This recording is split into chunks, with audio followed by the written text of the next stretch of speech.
Voilà, c'est eux. C'est eux qu'il faut mettre en avant. Voilà, ils méritent. On remercie les supporters. Yateum Saha, c'est encore eux qui nous ont poussés. Et c'était magnifique. Voilà. Yateum Saha, Jum'our. Après, pour le match, écoutez, les joueurs ont respecté exactement ce qu'on voulait faire. On connaissait cette équipe du Niger, une équipe, on va dire leur force, c'était vraiment les longs ballons, gérer ces longs ballons, déviation pour le troisième. Donc on avait, entre guillemets, on avait peur de ça, on l'a vu contre le Ghana, etc., que c'était leur force.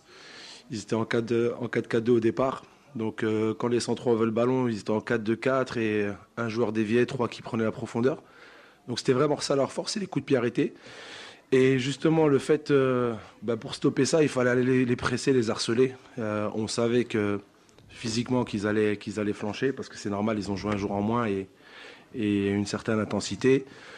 Donc les joueurs ont respecté la consigne, on les a bien harcelés, on les a pressés haut, évité qu'ils jouent long, et puis voilà. Et puis après, dans le jeu, insister sur leur côté droit, c'est ce qu'on a fait.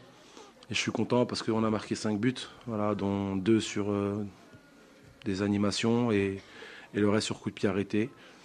Voilà, un match maîtrisé. Deuxième mi-temps, on s'est un peu relâché malgré tout. Voilà, le Niger a pris un peu le dessus, surtout au milieu de terrain. Sur la deuxième mi-temps, on est revenu bien sur la fin. Et voilà, l'essentiel, c'est la qualification en finale. C'est bon pour le moral de marquer autant de buts, parce que voilà, il y a eu beaucoup de critiques par rapport à ça. Donc les joueurs ont montré qu'ils avaient la capacité, et j'espère que ce sera ce match déclic pour continuer dans cette lignée offensive.